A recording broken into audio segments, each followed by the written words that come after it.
O operário em construção. Rio de Janeiro, 1959. Era ele que erguia casas onde antes só havia chão. Como um pássaro sem asas, ele subia com as casas que lhe brotavam da mão. Mas tudo desconhecia de sua grande missão.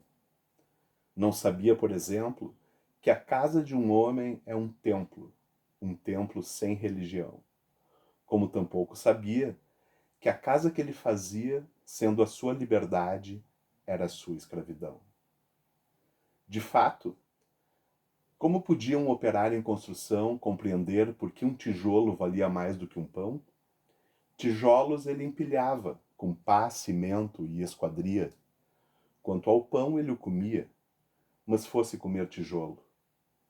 E assim o operário ia, com suor e com cimento, erguendo uma casa aqui, adiante um apartamento, além uma igreja, à frente um quartel e uma prisão.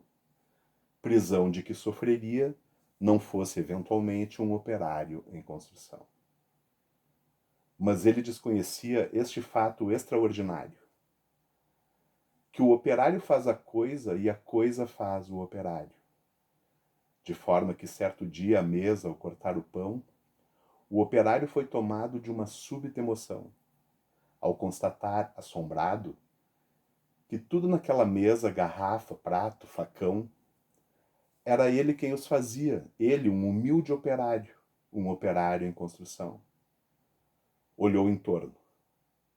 Gamela, banco, enxerga, caldeirão, vidro, parede, janela, casa, cidade, nação. Tudo, tudo que existia era ele quem o fazia. Ele, um humilde operário, um operário que sabia exercer a profissão. Ah, homens de pensamento, não sabereis nunca o quanto aquele humilde operário soube naquele momento. Naquela casa vazia que ele mesmo levantara, um mundo novo nascia, de que sequer suspeitava. O operário emocionado olhou sua própria mão, sua rude mão de operário em construção. E olhando bem para ela, teve um segundo a impressão de que não havia no mundo coisa que fosse mais bela. Foi dentro da compreensão desse instante solitário que, tal sua construção, cresceu também o operário. Cresceu em alto e profundo, em largo e no coração. E como tudo que cresce, ele não cresceu em vão, pois além do que sabia exercer a profissão, o operário adquiriu uma nova dimensão, a dimensão da poesia.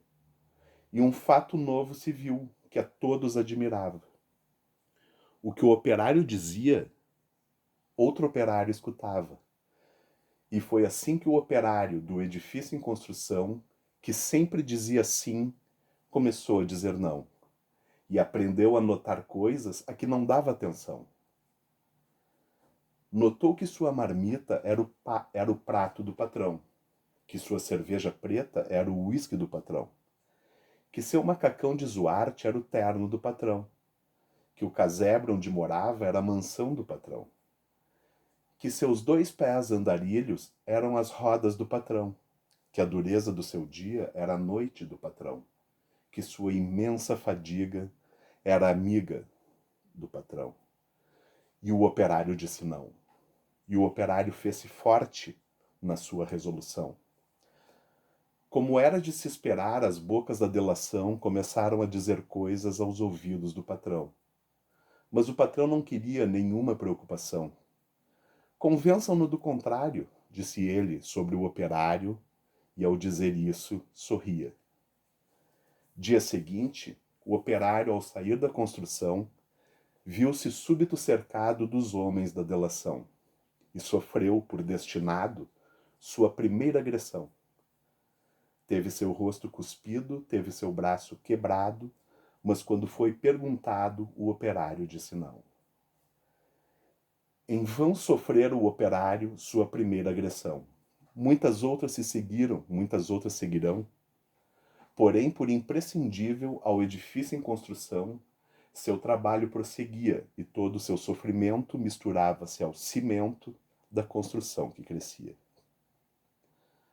Sentindo que a violência não dobraria o patrão, um dia tentou, sentindo que a violência não dobraria o operário, um dia tentou o patrão dobrá-lo de modo vário, de sorte que o foi levando ao alto da construção e, num momento de tempo, mostrou-lhe toda a região e, apontando-a ao operário, fez-lhe esta declaração: Dar-te-ei todo esse poder e a sua satisfação, porque a mim me foi entregue e dou-o a quem bem quiser. Dou-te o tempo de lazer, dou-te tempo de mulher. Portanto, tudo que vês será teu se me adorares, e ainda mais se abandonares o que te faz dizer não. Disse, e fitou o operário, que olhava e que refletia, mas o que via o operário, o patrão nunca veria. O operário via as casas e dentro das estruturas via coisas, objetos, produtos, manufaturas. Via tudo o que fazia o lucro do seu patrão. E em cada coisa que via, misteriosamente havia a marca de sua mão. E o operário disse não. Loucura! Gritou o patrão. Não vês o que te dou eu? Mentira! Disse o operário. Não podes dar-me o que é meu. E um grande silêncio fez-se dentro do seu coração. Um silêncio de martírios, um silêncio de prisão, um silêncio povoado de pedidos de perdão, um silêncio apavorado com medo em solidão. Um silêncio de torturas e gritos de maldição, um silêncio de fraturas a se arrastarem no chão. E o operário ouviu a voz de todos os seus irmãos que morreram por outros que viverão. Uma esperança sincera cresceu no seu coração, e dentro da tarde mansa agigantou-se a razão de um homem pobre e esquecido, razão, porém, que fizera, em operário construído, o operário em construção.